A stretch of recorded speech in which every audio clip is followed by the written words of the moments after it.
Well, the Catto Fellowship is sort of an idea of young people getting together and staying together.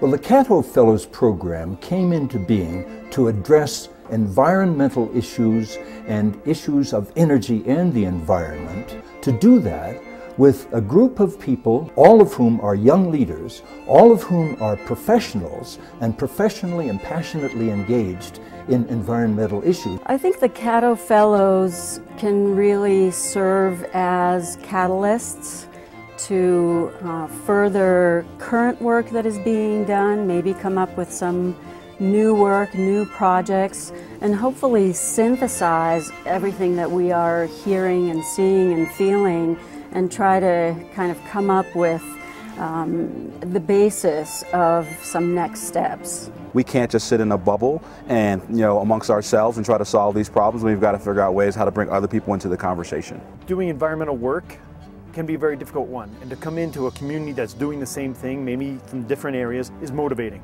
So in many ways, when I came here, it was a bit of a shot in the arm to continue the work. And I can remember some particularly tense moments where we talked about, our views and why this was important, and how some of the other groups, because they're not as actively involved in the environmental space, had different views. The fellowship itself has also made me really reflect on my own role as a leader in a company that has an environmental mission as well as a social mission. I've made some great friendships in the Catto Fellowship program, both people that I spend a lot of time with now and socialize with, and I've also made some great professional connections where we've worked together on a number of different projects. And I think the Catto Fellowship is one of those bright stars where there's still innovation, where people are still very forward-thinking. Especially for me, who works in climate change, we've had a lot of disappointments in the past few years, and I do think that the Catto Fellowship has really given me the opportunity to work together with other folks to really recharge our batteries. Being a Catto Fellow has really been a life-changing experience for me. I have met some incredible people,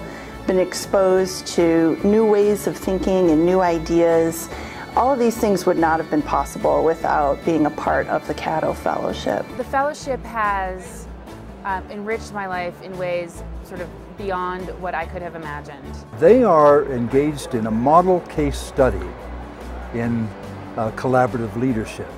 And I suspect that that's going to be the thing that will crack the nut and that will at last give us some genuine running room. It's time for a new generation to take hold of these issues. I've told the Catto Fellows I'm not sure our generation has done much good.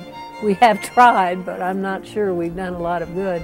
So now I'm passing the torch. It's up to them, and I don't think there's anything they can't solve. The real challenge is for us to come up with the big idea, what they call the big, hairy, audacious goal of moving the needle on this environmental problem.